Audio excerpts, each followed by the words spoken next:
నమస్తే, welcome to prime health. నేను యమున. ఇవాళ మనతో పాటు సీనియర్ కన్సల్టెంట్ గైనకాలజిస్ట్ డాక్టర్ చందన గాలిదేవర్ గారు ఉన్నారు. ముఖ్యంగా గర్భాశయం గురించి, గర్భం దాల్చిన వాళ్ళు కానీ ఎవరైనా ఉంటే వాళ్ళకు ఏవైనా డౌట్లు ఉంటే కూడా క్లారిఫికేషన్ చేసుకోవచ్చు. మీకు కూడా ఏమైనా డౌట్లు ఉంటే క్లారిఫికేషన్ చేసుకోవడం కోసం స్క్రీన్ పైన కనిపిస్తున్న నెంబర్స్కి కాల్ చేయవచ్చు. ప్రస్తుతం డాక్టర్ గారు మనతో పాటు ఉన్నారు. Hello doctor. హాయ్ అండి, నమస్తే. డాక్టర్ గారు, ముందుగా గర్భాశయ క్యాన్సర్ను నివారించడానికి హెచ్పివి వ్యాక్సిన్ ఎలా తీసుకోవాలి, ఏంటి? హెచ్పివి వ్యాక్సిన్ అన్నది ఒక ప్రివెన్షన్. గర్భాశయం క్యాన్సర్కి అది ప్రివెన్షన్ మాత్రమే. ఇది మనకి టార్గెట్ గ్రూప్ అన్నది యాజ్ యంగ్ యాజ్ 9 ఇయర్స్లో స్టార్ట్ చేయొచ్చు. మనం 9 ఇయర్స్ నుంచి 45 ఇయర్స్ దాకా తీసుకోవచ్చు. ఇది మెయిన్గా మహిళలే తీసుకోవాలి అని అనుకుంటాం మనం. కాకపోతే ఇది మేల్స్లో కూడా తీసుకోవచ్చు, అబ్బాయిలు కూడా తీసుకోవచ్చు. కాకపోతే దీని టార్గెట్ ఏజ్ గ్రూపు గైడ్లైన్స్ ప్రకారం 9 to 25. 26 నుంచి 45 ఏజ్లో ఉన్న వాళ్ళందరూ వాళ్ళకి ఆ వ్యాక్సిన్ అప్రోప్రియేటా అన్నది వాళ్ళ హెల్త్ కేర్ ప్రొవైడర్ ఆ డాక్టర్తో డిస్కస్ చేసి వాళ్ళకి తగినదైతే తీసుకోవచ్చు.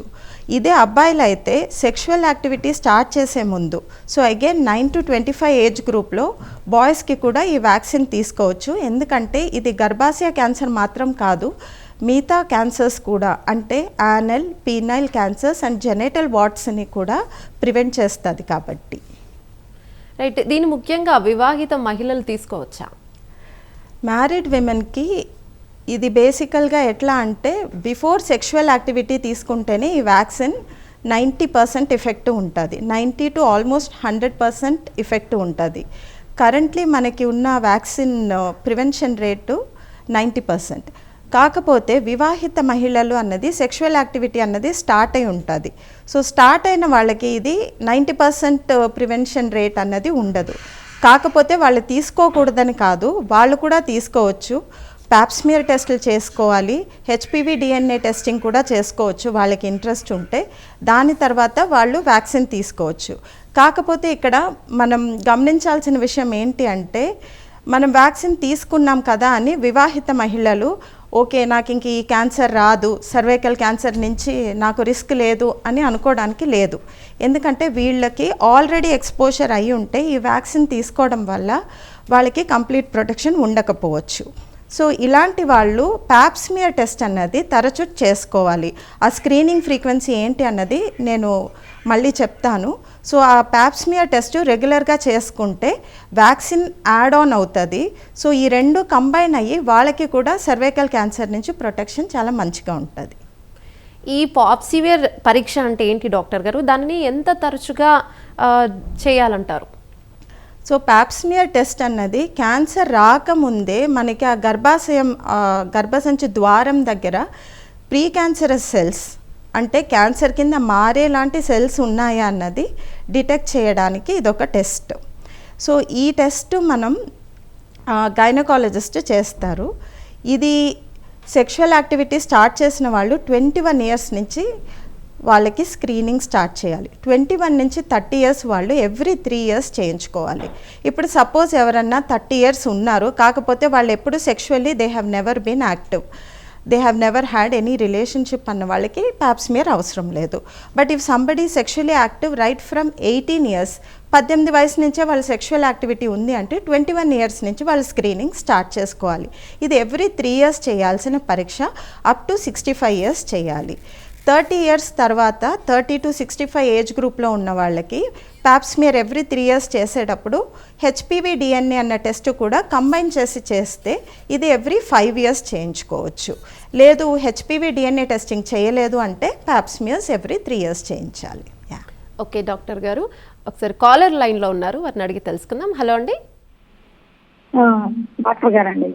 హలో, మీ పేరేంటండి? శోభా. ఓకే అండి, డాక్టర్ గారు లైన్లో ఉన్నారు, మాట్లాడండి. డాక్టర్ గారండి. రైట్, చెప్పండి. హలో. మీకు ఏం అనుమానాలు ఉన్నాయో చెప్పండి.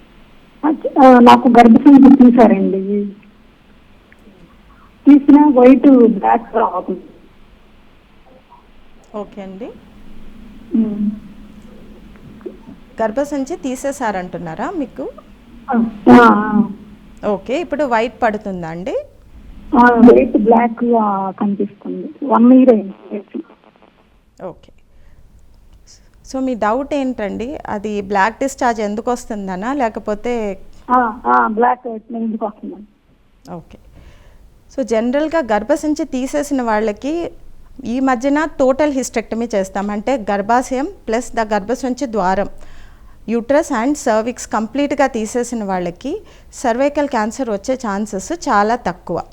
కాకపోతే ఇప్పుడు మీరు అన్నారు కదా బ్లాక్ డిశ్చార్జ్ అన్నది వస్తుంది అన్నది, అది ఏదన్నా అక్కడ లోకల్గా వెజైనాలో ఇన్ఫెక్షన్ అయి ఉండొచ్చు, లేదంటే ఈ గర్భసంచి తీసేసిన వాళ్ళకి హార్మోన్స్ తగ్గడం వల్ల అట్రోఫిక్ వెజైనైటిస్ అని ఒక కండిషన్ ఉంటుంది. అక్కడ పెద్దగా హార్మోన్స్ ఉండకుండా డ్రై వెజైనా వచ్చి చిన్న చిన్న అబ్రేషన్స్, సెక్షువల్ యాక్టివిటీ తర్వాత అక్కడ బ్లీడింగ్ అయ్యిందనుకోండి, ఆ బ్లడ్డే మనకి క్లాట్స్ కింద ఏర్పడి తర్వాతది బ్లాక్ డిశ్చార్జ్ కింద రావచ్చు. మీకు ఏ విధమైన డిశ్చార్జ్ వచ్చినా మీరు అది ఒకసారి ఎగ్జామినేషన్ చేయించుకోవడం మంచిది. అది లోకల్ ఇన్ఫెక్షన్, లోకల్ కాజెస్ అంటే దానికి ట్రీట్మెంట్ ఇవ్వచ్చు. రైట్. డాక్టర్ గారు, ఈ గర్భాశయ క్యాన్సర్ని నివారించడానికి మనం జీవనశైలిలో ఎలాంటి మార్పులు చేయొచ్చు అంటారంటే ఫుడ్ విషయంలో కావచ్చు, ఇంకేమైనా? సో ఇది ప్రైమరీలీ హ్యూమన్ ప్యాపిలోమా వైరస్ అన్న ఒక వైరస్ వల్ల ట్రాన్స్మిట్ అయ్యే డిసీజ్ సర్వైకల్ క్యాన్సర్ అన్నది. ఇప్పుడు రకరకాల క్యాన్సర్కి రకరకాల కారణాలు ఉంటాయి. కొన్ని హార్మోన్స్ వల్ల ఉంటాయి, కొన్నిటికి జెనెటిక్ కాజెస్ ఉంటాయి. కాకపోతే ఈ సర్వైకల్ క్యాన్సర్కి మాత్రం మెయిన్ కాజ్ ఏంటి అంటే హెచ్పివి వైరస్. ఈ హెచ్పివి వైరస్ అన్నది సెక్షువల్లీ ట్రాన్స్మిటెడ్ వైరస్. ఇది మనకి సెక్షువల్ యాక్టివిటీ స్టార్ట్ చేసినప్పుడు మల్టిపుల్ పార్ట్నర్స్ ఉంటే రిస్క్ ఎక్కువగా ఉండడానికి ఛాన్స్ ఉంది. ఇది హై రిస్క్ బిహేవియర్ ఉన్న వాళ్ళకి రిస్క్ ఎక్కువ. సో జనరల్గా ఏంటంటే when you are in a relationship అది కమిటెడ్గా ఉంటే బెటర్. రెండోది ఏంటంటే లైఫ్ స్టైల్లో ఇలాగ పార్ట్నర్స్తో ఉండేటప్పుడు కాండమ్స్ వాడడం చాలా ఇంపార్టెంట్. సో కాండమ్స్ అన్నవి బ్యారియర్ కాంట్రసెప్టివ్స్. మనకి ఇవి ఒకళ్ళ నుంచి ఒకరికి వచ్చే సెక్షువల్లీ ట్రాన్స్మిటెడ్ డిసీజెస్ని మనకి ప్రివెంట్ చేస్తాయి. అది ఏదైనా అవ్వచ్చు, అది హెచ్పివి వైరస్ అన్నా అవ్వచ్చు, లేదంటే క్లమైడియా ఇన్ఫెక్షన్ అన్నా అవ్వచ్చు, గొనోరియా ఇన్ఫెక్షన్ అన్నా అవ్వచ్చు. సో ఇలాంటి హెల్తీ సెక్షువల్ ప్రాక్టీసెస్ వల్ల మనకి ఈ రిస్క్ రిడక్షన్ అన్నది ఉంటుంది. ఇది మాత్రమే కాకుండా కొంతమందికి స్మోకింగ్ అలవాటు ఎక్కువ ఉంటుంది. సో స్మోకింగ్ అన్నది జనరల్గా ఎట్లా అంటే మన ఇమ్యూనిటీని సప్రెస్ చేస్తుంది. హెచ్పివి ఇన్ఫెక్షన్ ఒకవేళ మనకు వచ్చిన, హెచ్పివిలో రకరకాల టైప్స్ ఉన్నాయి, అన్ని క్యాన్సర్ కాజ్ చేయవు. మెయిన్గా 16, 18 and 31, 33, 45 and few more types cause చేస్తాయి. సో ప్రతి హెచ్పివి వైరస్ ఇన్ఫెక్షన్ వచ్చినప్పుడు మనకి క్యాన్సర్ వస్తుందనేమీ లేదు. ప్లస్ ఇది చాలా స్లోగా డెవలప్ అయ్యే క్యాన్సర్, వెంటనే వచ్చేది కాదు. ఆ వైరస్ అన్నది మనకి కణాల్లో అది ఇమ్మడి అయిపోయి ఇంటగ్రేట్ అయిపోయి over a period of time ఇది డెవలప్ అవుతుంది. సో బేసికల్గా ఈ వైరస్ వచ్చినప్పుడు మనకి ఇమ్యూనిటీ బాగుంటే అది బాడీయే చాలా మందికి క్లియర్ చేసేస్తుంది. సో ప్రతి ఒక్కరికి అది ట్రీట్ చేయాలి లేకపోతే అది ప్రాబ్లం అవుతుంది అన్నట్టు ఏమీ కాదు. సో ఇమ్యూనిటీ బెటర్గా ఉండాలి అంటే స్మోకింగ్ ఇలాంటి ప్రాక్టీసెస్ మనం స్టాప్ చేయాలి. ఇది మాత్రమే కాకుండా హెల్తీ డయట్. సో బేసికల్గా హై కార్బ్ డయట్ కాకుండా యాంటీ ఆక్సిడెంట్స్ ఎక్కువ ఉండే ఫుడ్. ఇది జనరల్గా మనకి fruits, vegetables, nuts, omega 3 fatty acids ఇలాంటి పదార్థాల్లో ఉంటుంది. సో జనరల్గా ఇలాంటి diet rich in antioxidants తీసుకుంటే మనకి ఇమ్యూనిటీ బూస్ట్ అవుతుంది. సో ఇమ్యూనిటీ మంచిగా ఉండడం, హెల్తీ సెక్షువల్ ప్రాక్టీసెస్, స్మోకింగ్ లాంటి అలవాట్లు తగ్గించుకుంటే మనకి సర్వైకల్ క్యాన్సర్ వచ్చే రిస్క్ తగ్గుతుంది. ఓకే. ఈ ఏ టీకాలు అందుబాటులో ఉన్నాయి, ఎవరు తీసుకోవచ్చు అని అంటారు? సో కరెంట్లీ మనకి ఇప్పుడు 2 రకాల టీకాలు ఉన్నాయి. ఇనిషియలీ 3 రకాలు ఉండేవి. సో గాడాసిల్, సర్వెరిక్స్ అండ్ గాడాసిల్లోనే గాడాసిల్ 4 అండ్ గాడాసిల్ 9. కరెంట్లీ ఇప్పుడు నడుస్తున్నది గాడాసిల్ 9. సో గాడాసిల్ 9 అన్నది ఈ వ్యాక్సిన్ మనకి 9 హెచ్పివి వైరస్, హై రిస్క్ ఉన్న viruses and genital warts cause చేసే వైరసెస్కి మనకి ప్రివెన్షన్ ఇస్తుంది. ఈ గాడాసిల్ 9 అన్నది 2 రకాలుగా తీసుకోవచ్చు. సో జనరల్గా 9 to 14 ఏజ్ గ్రూప్లో ఉన్న వాళ్ళకి 2 డోసెస్ సరిపోతుంది. అండ్ 15 నుంచి 26 or even up to 45 3 dose schedule అంటాం. సో ఇనిషియల్గా అడాలసెన్స్ 9 నుంచి 14లో మనం వ్యాక్సినేట్ చేసేటప్పుడు 2 డోసెస్ 2 టీకాలు పడతాయి. ఫస్ట్ డోస్ వేసిన తర్వాత సెకండ్ డోస్ మనకి 6 నెలల గ్యాప్ తర్వాత వేయాలి. ఇది వెంటనే వేయరాదు. ఫస్ట్ ఇచ్చేసి within a month second dose వేయొద్దు. 6 months గ్యాప్ తర్వాత సెకండ్ డోస్ వేయాలి. ఇదే 3 dose స్కెడ్యూల్ ఉన్న వాళ్ళకి మనం first dose second dose 1 to 2 monthsలో వేస్తాం. అంటే 15 నుంచి 45 ఏజ్ గ్రూప్లో ఉన్న వాళ్ళందరికీ. సో సెకండ్ డోస్ మనకి 1 month to 2 months లోపల వేస్తాం. థర్డ్ డోస్ అన్నది మనకి ఫస్ట్ డోస్ స్టార్ట్ చేసిన 6 monthsలో. So first month, second month, 6 months. So ఇట్లా 3 dose స్కెడ్యూల్ ఉంటుంది. ఓకే డాక్టర్ గారు, ఈ గర్భాశయ క్యాన్సర్ని నివారించడానికి టీకాలు కాకుండా ఇంకా వేరే ఏ పద్ధతిలో చేయవచ్చు అంటారు? సో ప్రివెన్షన్ అన్నది ఇది మెయిన్గా హెచ్పివి వైరస్ది కాబట్టి ఆ వైరస్ మనకి బాడీలో రాకముందే మనం ఈ టీకాలు వేయించుకోవడం మంచిది. దీనికి వేరే రకంగా ప్రివెన్షన్ అంటే రెగ్యులర్ ప్యాప్స్మియర్స్. సో ప్యాప్స్మియర్స్ గురించి మనం ఆల్రెడీ డిస్కస్ చేసాం. ఇది కాకుండా హెల్దీ లైఫ్ స్టైల్, సో దీని గురించి కూడా మనం డిస్కస్ చేసాం. ఒకటి ఏంటంటే ఈ మధ్యన చాలామంది అడిగే డౌట్, ప్రెగ్నెన్సీలో ఈ టీకాలు వేయించుకోవచ్చా, ఎప్పుడు వేయించుకోవాలి అన్నది. సో ప్రెగ్నెంట్ మహిళలు ఈ టీకాలు ప్రెజెంట్గా వేసుకోరాదు, ఎందుకంటే స్టడీస్ మనకి లేవు. ఈ టీకాలు ఒక సేఫ్టీ గురించి మనకి తెలియదు కాబట్టి ప్రెగ్నెన్సీలో ఇవి రికమెండెడ్ కాదు. కాకపోతే ఇది లైవ్ వైరస్ వ్యాక్సిన్ కాదు. సో ఒకవేళ మనకి తీసేసుకున్నాం, తర్వాత ప్రెగ్నెన్సీ టెస్ట్ పాజిటివ్ వచ్చింది, యూపీటీ పాజిటివ్ వచ్చింది, ఇప్పుడు ఏం చేయాలి అని కంగారు పడాల్సిన అవసరం లేదు. ఆ సెకండ్ డోస్ ఆ థర్డ్ డోస్ అనేది మనం డిలే చేయాలి. అది వెంటనే తీసుకోకుండా ప్రెగ్నెన్సీ కంప్లీట్ అయిన తర్వాత అవి తీసుకోవచ్చు. ఐడియల్గా ఈ వ్యాక్సిన్ అన్నది మనకి వైరస్ లైక్ పార్టికల్స్ అన్న రీకాంబినెంట్ సబ్ యూనిట్ వ్యాక్సిన్ ఇది. సో అందువల్ల ఇది లైవ్ వైరస్ కాదు కాబట్టి ఒకవేళ మనం బై మిస్టేక్ ప్రెగ్నెంటా లేదా అని తెలియక ముందు మనం తీసుకున్నా అది ఏమవ్వదు. బట్ జనరల్గా after pregnancy, breast feeding and postpartum టైంలో ఈ వ్యాక్సిన్ కంప్లీట్లీ సేఫ్. సో ఒకవేళ మీకు తీసుకోవాలని అనుకుంటే ఆఫ్టర్ డెలివరీ మీరు గైనకాలజిస్ట్తో మాట్లాడుకుని you can go ahead with the vaccination. ఇది ఏ విధమైన సైడ్ ఎఫెక్ట్స్ ఉండవు బేబీ మీద. సో బ్రెస్ట్ ఫీడింగ్ అప్పుడు కూడా ఇది టోటలీ సేఫ్. ఓకే డాక్టర్ గారు, ఈ సమయంలో అంటే ఈ క్యాన్సర్ సోకిన సమయంలో కానీ దాని ముందే అంటే మనకి కొన్ని సూచనలు ఏమైనా వస్తున్నాయంటారా కనిపెట్టడానికి, ఇలాంటివి అర్థమయ్యేలా? సో ఈ గర్భసంచి క్యాన్సర్కి సిమ్టమ్స్ అడుగుతున్నారు మీరు. సో సిమ్టమ్స్ అన్నవి మెయిన్గా ఏంటంటే బ్లీడింగ్ ఉంటుంది. ఇది అబ్నార్మల్ బ్లీడింగ్, మనకి నార్మల్గా మెన్స్ట్రల్ సైకిల్కి వచ్చే బ్లీడింగ్ కాకుండా ఇంటర్మెన్స్ట్రల్ బ్లీడింగ్ అంటాం. అంటే ఒకరికి రెగ్యులర్ సైకిల్స్ ఉన్నాయి, ఎవ్రీ 28 days 30 days సైకిల్ వస్తుంది. సడన్గా వాళ్ళకి 14 days 15 days సడన్గా మధ్యలో స్పాటింగ్ లాగా బ్లీడింగ్ లాగా కనిపిస్తే ఇది వన్ ఆఫ్ ద సిమ్టమ్. రెండో సిమ్టమ్ ఏంటి అంటే హస్బెండ్ అండ్ వైఫ్ కలిసినప్పుడు పోస్ట్ సెక్స్ ఏదన్నా బ్లీడింగ్ ఉంటే పోస్ట్ కాయిటల్ బ్లీడింగ్ అంటాం. ఇది one of the very important symptoms for cervical cancer. ఇది కాకుండా మెనోపాజ్ వచ్చిన మహిళలు, సో మెనోపాజ్ వచ్చిన తర్వాత జనరల్గా బ్లీడింగ్ రాకూడదు. సో పోస్ట్ మెనోపాజల్ బ్లీడింగ్కి కూడా ఇది one of the main reasons. ఇవి కాకుండా అబ్నార్మల్ వైట్ డిశ్చార్జ్ అంటాం. సో జనరల్గా సర్వైకల్ క్యాన్సర్ గ్రో అయ్యి అక్కడ కాలీఫ్లవర్ లాగా ఒక గ్రోత్ లాగా ఉంటుంది మనకి ఆ గర్భసంచి ద్వారం దగ్గర. సో ఆ ట్యూమర్ అన్నది ఇన్ఫెక్ట్ అయిన తర్వాత అబ్నార్మల్ వైట్ డిశ్చార్జ్ రావచ్చు. ఆ డిశ్చార్జ్ ఇన్ఫెక్షన్ వచ్చి స్మెల్ కూడా రావచ్చు. So any abnormal white discharge and any abnormal bleeding ఇవి symptoms. So they have to be investigated. So ప్రతి ఒక్క ఇంటర్మెన్స్ట్రల్ బ్లీడింగ్ క్యాన్సర్ అని చెప్పలేము, బట్ ఇవి సిమ్టమ్స్ అవ్వచ్చు కాబట్టి మీరు ఒకసారి ఎగ్జామినేషన్ చేయించుకుని అక్కడ ఏదైనా గ్రోత్ ఉంటే బయాప్సీ తీస్తాం, లేదా అక్కడ ఏం కనిపించట్లేదు క్లీన్గా ఉంది అంటే ప్యాప్స్మియర్ చేయొచ్చు. రైట్ డాక్టర్ గారు, అయితే చాలామందికి అంటే కొందరు ఏంటంటే బ్రెస్ట్ క్యాన్సర్ ఎక్కువగా వస్తుంది మహిళలకి. ఈ భారతదేశంలో మహిళలకి ఎక్కువగా వస్తుంది, ఈ మధ్యన ఇంకా ఎక్కువగా వస్తున్నాయి. అంటే ఈ ఫుడ్ కావచ్చు, పాటించే విధానాలు కావచ్చు, ఈ రోజులు కూడా అంటే అన్నీ డిఫరెన్స్గా ఉన్నాయి కాబట్టి ఎక్కువగా వస్తుందంటారా? ఈ గర్భధారణకు సంబంధించి కూడా ఎక్కువగా వస్తున్నాయని వింటున్నాం కదా. సో బ్రెస్ట్ క్యాన్సర్ అన్నది మోస్ట్లీ అది life style, hormonal and genetic causes. ఇప్పుడు దానికి సర్వైకల్ క్యాన్సర్కి నాట్ రిలేటెడ్. ఇప్పుడు కొన్ని గర్భసంచి క్యాన్సర్ అంటే ఎండోమెట్రియల్ క్యాన్సర్ అని ఉంటుంది, అంటే గర్భసంచి యొక్క మెయిన్ బాడీ ఆఫ్ ద యూట్రస్లో వచ్చే cancer. That can also be hormonal or genetic. But cervical cancer is not related to breast cancer.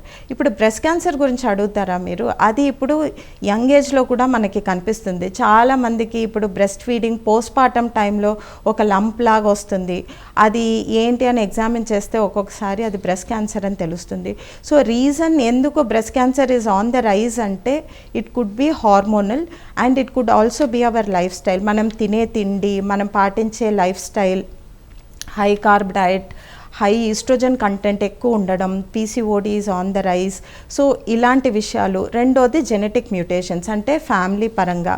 So ఎవరికన్నా ఇప్పుడు బ్రెస్ట్ క్యాన్సర్ ఫ్యామిలీలో ఉంది, ఫీమేల్ రిలేటివ్స్కి ఉంది, బ్లడ్ రిలేటివ్స్కి ఉంది అంటే ఖచ్చితంగా ఆ మిగతా మహిళలు ఎగ్జామినేషన్ చేయించుకోవాలి. జీన్ టెస్టింగ్లు కూడా మనకు ఉన్నాయి. ఇప్పుడు BRCA1, BRCA2 అని జీన్ టెస్టింగ్ ఉంటుంది. సో జెనెటికల్గా వచ్చే బ్రెస్ట్ క్యాన్సర్కి డిటెక్షన్ కూడా ఉంది.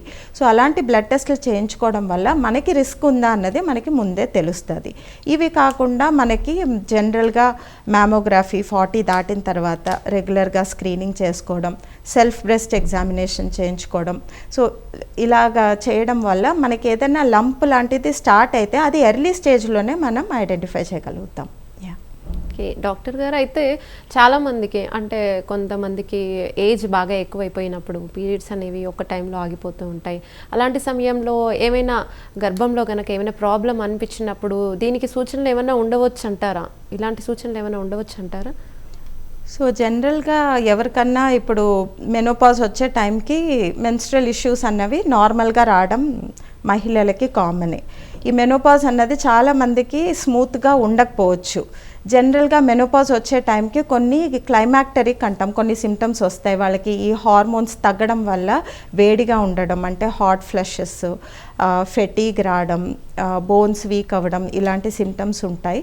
దీంతోపాటు పీరియడ్స్ అన్నవి ఖచ్చితంగా ఇర్రెగ్యులారిటీ వస్తుంది. చాలామందికి ఇది 2 రకాలుగా ఉంటుంది. సగం మందికి ఇది తగ్గి ఇర్రెగ్యులర్ సైకిల్స్ అయ్యి 4 మంత్స్కి 3 మంత్స్కి అట్లా ఇన్ఫ్రీక్వెంట్గా వచ్చి తగ్గిపోతుంది. అది ఒక రకమైన పాపులేషన్. ఇంకో గ్రూప్కి ఎట్లా అవుతుందంటే హెవీ బ్లీడింగ్ అవుతుంది. వీళ్ళకి ఇర్రెగ్యులర్ సైకిల్స్ ఉంటాయి, బ్లీడింగ్ డ్యూరేషన్ కూడా పెరుగుతుంది. నంబర్ ఆఫ్ డేస్ అంటే ముందు వాళ్ళకి 3 days బ్లీడ్ అయ్యేవాళ్ళు ఇప్పుడు 7 days 8 days బ్లీడ్ అవుతారు, వాళ్ళకి క్లాట్స్ వస్తాయి. సో ఇలాగా మనకి ఆ మెనోపాజ్ టైంలో ఆ పీరియడ్స్ అన్నవి చేంజ్ అవుతాయి. సో ఎవరికైతే ఈ heavy bleeding side menopause symptoms ఉంటున్నాయో, పెరిమెనోపాజల్ సిమ్టమ్స్ ఉంటున్నాయో వాళ్ళు ఖచ్చితంగా గైనకాలజిస్ట్ని కలిసి స్కాన్స్ చేయించుకోవడం మంచిది. ఈ టైంలో ఏంటంటే మనకి 3 రీప్రొడక్టివ్ క్యాన్సర్స్ రిస్క్ ఉన్నది. ఒకటి ఓవేరియన్ క్యాన్సర్, రెండోది ఎండోమెట్రియల్ క్యాన్సర్ అంటే గర్భసంచి బాడీలో వచ్చే క్యాన్సర్, మూడోది సర్వైకల్ క్యాన్సర్. సో ఈ 3 మనకి ఒకసారి గైనకాలజిస్ట్ ఎగ్జామినేషన్ చేసి స్కాన్ చేసి ఏమైనా ఓవేరియన్ సిస్ట్లు ఉన్నాయా, లేకపోతే ఆ లైనింగ్ ఏదైనా ప్రాబ్లం ఉండొచ్చా, లేకపోతే ఈ ప్యాప్స్మియర్లో ఏమైనా మార్పులు ఉన్నాయా, ఇవన్నీ మనం చెక్ చేయించుకుంటే మనకి ఈ ఫీమేల్ హెల్త్ అన్నది మంచిగా ఉంటుంది. ఓకే డాక్టర్ గారు, ముందు నుంచే అంటే ఎప్పుడైతే గర్ల్స్ మెచ్యూరిటీ అయ్యే టైం ఉంటుందో అలాంటి టైం నుంచి ఆ తర్వాత నుంచి ఈ అంటే గర్భం దాల్చిన తర్వాత అంటే ముందు దాల్స్తారు కాబట్టి పిల్లలు మంచిగా పుట్టడానికి హెల్తీగా అప్పటి నుంచే కొద్దిగా ఫుడ్స్ అవి మంచి తీసుకోవడం, ఇలాంటి గర్భానికి సంబంధించిన క్యాన్సర్ కూడా రాకుండా ఉండడానికి ముందు నుంచే ఒక ఫుడ్ డైట్ పెట్టుకోవడం మంచిది అని చెప్పుకోవచ్చా? సో మీరేమంటున్నారంటే ఇప్పుడు teenage girls and pre pregnancy మహిళలు ఏం చేయాలి అన్నది. సో జనరల్గా టీనేజ్ గర్ల్స్కి డయట్ అన్నది చాలా ఇంపార్టెంట్. వాళ్ళ మదర్స్ అది ఒక్కసారి వాళ్ళు ఏం తింటున్నారు, స్కూల్లో ఏం తింటున్నారు, కాలేజ్లో ఏం తింటున్నారు అన్నది ఖచ్చితంగా చూడాలి. జంక్ ఫుడ్ అవాయిడ్ చేసుకోవాలి. ఒబిసిటీ ఎక్కువగా ఉంటుంది ఈ మధ్యన. సో జనరల్గా వీళ్ళకి ఏంటంటే బాగా స్కూల్లో పెర్ఫామ్ చేయాలి, అకాడమిక్ ప్రెషర్ ఎక్కువ అయిపోవడం వల్ల వీళ్ళకి లైఫ్ స్టైల్ కూడా ఎట్లా ఉంటుందంటే పీటీ పీరియడ్ ఉండదు, వాకింగ్లు ఉండవు, ఒక ప్లే టైం ఉండదు. సో మెయిన్గా వాళ్ళకి అకాడమిక్ స్ట్రెస్ వల్ల ఓన్లీ సెడెంటరీ లైఫ్ స్టైల్, దాంతోపాటు వాళ్ళకి ఫుడ్ కూడా మార్పులు ఉంటాయి, వాళ్ళు they binge on junk food. So ఇవన్నీ తగ్గించుకోవాలి. ఇదంతా ఈ టీనేజ్ గ్రూప్లో చేసుకోవాలి. ఇంకా ప్రెగ్నెన్సీ ముందు ఆర్ మ్యారేజ్ ముందు ఏం చేయాలి అంటే మహిళలు వాళ్ళ హెల్త్ బాగుందా, వెయిట్ కరెక్ట్గా ఉన్నామా, మనకి బిఎంఐ నార్మల్గా ఉందా అన్నది చెక్ చేసుకోవాలి. ఓవర్ వెయిట్ ఉంటే ఎక్సర్సైజ్ డైట్ పాటించి వెయిట్ లాస్ అవ్వాలి. ప్రెగ్నెన్సీకి ముందు ఇంపార్టెంట్గా వేసుకునే టీకా రుబెల్లా వ్యాక్సిన్, రెండోది ఈ సర్వైకల్ క్యాన్సర్ వ్యాక్సిన్. సో ఈ వ్యాక్సినేషన్స్ అన్నవి బిఫోర్ ప్రెగ్నెన్సీయే కంప్లీట్ చేసుకుంటే మంచిది. అది కాకుండా ఒక జనరల్ హెల్త్ చెకప్, ఏమైనా అనీమియా ఉందా, విటమిన్ డి డెఫిషియన్సీ ఉందా, B12 డెఫిషియన్సీ ఉందా, ఇవన్నీ ఒకసారి చెక్ చేసుకుని దానికి తగ్గట్టు సప్లిమెంట్స్ స్టార్ట్ చేసుకోవాలి. ఇది కాకుండా ఫోలిక్ యాసిడ్, బేబీకి బ్రెయిన్ డిఫెక్ట్స్ అవి రాకుండా ఉండడానికి ఫోలిక్ యాసిడ్ సప్లిమెంట్స్ స్టార్ట్ చేసుకోవాలి. సో ఇలా చేయడం వల్ల మనకి రాబోయే జనరేషను హెల్తీగా ఉంటుంది. ముఖ్యంగా ఇందాక మీరు చెప్పారు జంక్ ఫుడ్ ఎక్కువగా తీసుకుంటున్నారు అని. సో ఆటోమేటిక్గానే కొందరు జంక్ ఫుడ్కి బాగా అలవాటు పడి ఉంటారు. అది అలవాటు పడి ఈవెన్ ప్రెగ్నెంట్ అయినప్పుడు కూడా ఎక్కువగా అవే తింటూ ఉంటారు. క్రేవింగ్స్ ఎక్కువగా ఉంటాయంటారు. క్రేవింగ్స్ కూడా ఎక్కువగా జంక్ ఫుడ్ని కొందరు కోరుకుంటూ ఉంటారు. ఈ ప్రెగ్నెంట్ అయిపోయిన తర్వాత ఇలాంటి జంక్ ఫుడ్స్ తీసుకోవడం తర్వాత, అంటే డెలివరీస్ అయిన తర్వాత ఈ ఫుడ్ ఎక్కువగా తీసుకోవడం వలన కూడా నెక్స్ట్ బేబీస్ పుట్టిన తర్వాత ఈ గర్భాశయ క్యాన్సర్కి ఇవి ముఖ్యంగా దోహదపడతాయని చెప్పుకోవచ్చా? గర్భాశయ క్యాన్సర్కి జంక్ ఫుడ్ తినడానికి డైరెక్ట్ రిలేషన్ అయితే లేదు. ఎందుకంటే మనకి సర్వైకల్ క్యాన్సర్ అన్నది ముందే డిస్కస్ చేసినట్టు మెయిన్గా వైరల్ ట్రాన్స్మిషన్ వల్ల వచ్చేది. బట్ ఇలాంటి జంక్ ఫుడ్, ఈ అన్హెల్తీ లైఫ్ స్టైల్ ప్రాక్టీసెస్ వల్ల ఏంటంటే ఇది బేబీ మీద ఎఫెక్ట్ ఉండొచ్చు కొంతవరకు.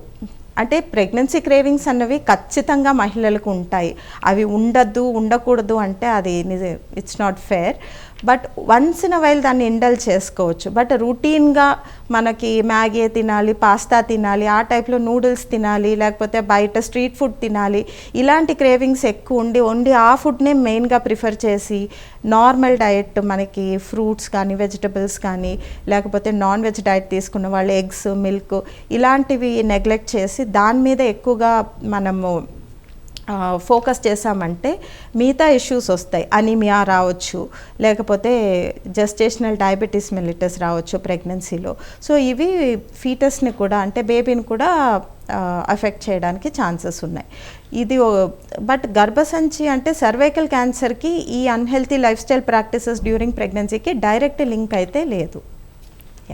ఈ గర్భధారణ సమయంలో ఇందాక మీరు చెప్పినట్టుగానే టీకాలు తీసుకోకుండా ఉండడం మంచిది అంటారు. అంటే కొందరు ఏది పడితే ఆ టీకా, అంటే కొన్నిసార్లు ఇది బెటర్ ఏమో, ఇంకా హెల్త్కి ఇంకా బెటర్గా ఉంటుందేమో అని తీసుకునేది మంచిది అని బిలీవ్ చేస్తారు. బట్ ఇంకా హెల్త్కి మంచిదేమో తీసుకుంటే అయిపోతుంది కదా అని కొన్ని టీకాలు తీసుకుంటూ ఉంటారు. అవి ఎలాంటి ఎఫెక్ట్ చూపించవచ్చు అంటారు?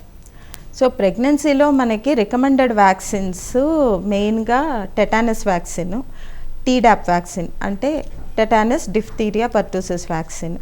ఈ టీటీ వ్యాక్సిన్స్ మనకి government recommendation or guideline recommendation ఉన్నది. ఇది కాకుండా మనకి flu shot, so influenza vaccine, ఇవి మనకి ప్రోటోకాల్లో రికమెండెడ్ వ్యాక్సిన్స్. ఇవి మాత్రమే ప్రెగ్నెంట్ ఉమెన్ తీసుకుంటే మంచిది.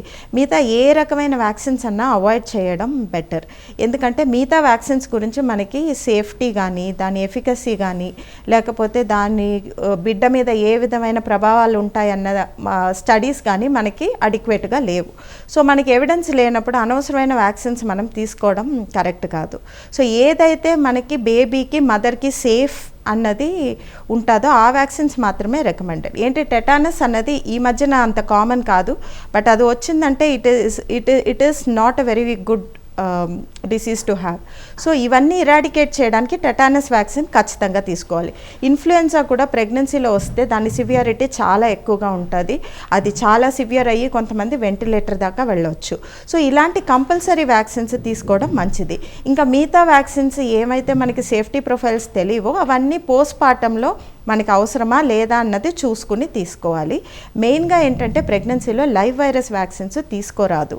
సో ఇవి బేబీకి కూడా అది స్ప్రెడ్ అవ్వడానికి ఛాన్సెస్ ఉంటాయి. సో లైవ్ వైరస్ వ్యాక్సిన్స్ అనేవి టోటలీ కాంట్రా ఇండికేటెడ్.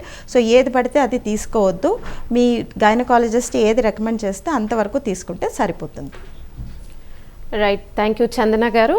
రైట్, చూసాం కదండి, డాక్టర్ చందన గాలిదేవర గారు మనకున్న గర్భాశయ క్యాన్సర్ గురించి ఉన్న డౌట్స్ కొద్దిగా క్లారిఫికేషన్ వచ్చాయని అనిపిస్తుంది. సో మళ్ళీ మరొక ప్రైమ్ హెల్త్లో మళ్ళీ కలుద్దామండి. అంతవరకు చూస్తున్నాండి ప్రైమ్ న్యూస్.